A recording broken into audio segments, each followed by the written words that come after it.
कुबेर देवता को धन का देवता क्यों कहा जाता है और क्यों इनकी पूजा करनी चाहिए? इसके पीछे कई पौराणिक कथाएं और मान्यताएं जुड़ी हैं। भारतीय पौराणिक ग्रंथों में कुबेर को धन, समृद्धि और संपत्ति के अधिपति के रूप में वर्णित किया गया है।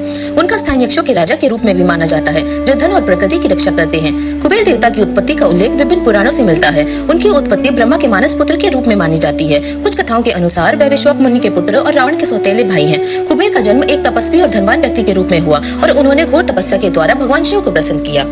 भगवान शिव ने उनकी तपस्या से प्रसन्न होकर उन्हें धनपति का पद प्रदान किया। इसके साथ ही उन्हें उत्तर दिशा का स्वामी भी बनाया। यह भी कहा जाता है कि भगवान शिव ने उन्हें पुष्पक विमान भी भेंट किया था, जो बाद में रावण ने उनसे छीन लिया था। इस प्रकार शिव के वरदान के कारण कुबेर को धन और समृद्धि के देवता के रूप में प्रतिष्ठा मिली। कुबेर का निवास स्थान अलकापुरी में है, जो हिमालय के निकट स्थित है और सोने, रत्नों, हीरे और अन्य बहुमूल्य धातुओं से भरा हुआ है। अलकापुरी को एक ऐसी नगरी के रूप में जाना जाता है जहाँ अपार धन और वैभव है। कुबेर के पास सभी प्रकार के धन, रत्न और कीमती वस्तुओं का भंडार है, जिसके कारण उन्हें समृद्धि के स्वामी कहा जाता है। अलकापुरी के धन के खजाने की सुरक्षा का दायित्व भी कुबेर के अधीन है।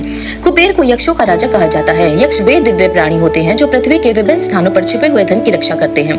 कुबेर यक्षों के प्रमुख होने के कारण उन सभी धन और संपत्ति के भी अधिपति माने जाते हैं जो यक्षों की सुरक्षा में होती है। इस प्रकार यक्षों के राजा के रूप में कुबेर का स्थान और अधिक महत्वपूर्ण हो जाता है। भारत में धनतेरस के दिन कुबेर की पूजा का विशेष महत्व है। इसे दीपावली से 2 दिन पहले मनाया जाता है और इस दिन कुबेर की पूजा करने से धन धान्य की प्राप्ति होती है। कुबेर की पूजा में कुबेर यंत्र का भी महत्वपूर्ण स्थान है। इसे घर में रखने से और मंत्र जाप करने से आर्थिक तंगी दूर होती है और घर में सुख समृद्धि आती है। कुबेर यंत्र को विशेष धातु से निर्मित किया जाता है और इसमें विशेष ऊर्जा होती है जो धन प्राप्ति में सहायक मानी जाती है। उन्हें संपत्ति की देवी लक्ष्मी के साथ भी जोड़ा जाता है और कई स्थानों पर लक्ष्मी कुबेर की संयुक्त पूजा की जाती है। इन सभी तथ्यों और मान्यताओं के आधार पर कुबेर देवता को धन का देवता माना जाता है। उनका संबंध न केवल भौतिक धन और संपत्ति से है, बल्कि समृद्धि, वैभव और आर्थिक स्थिरता के प्रतीक के रूप में भी उन्हें पूजा जाता है।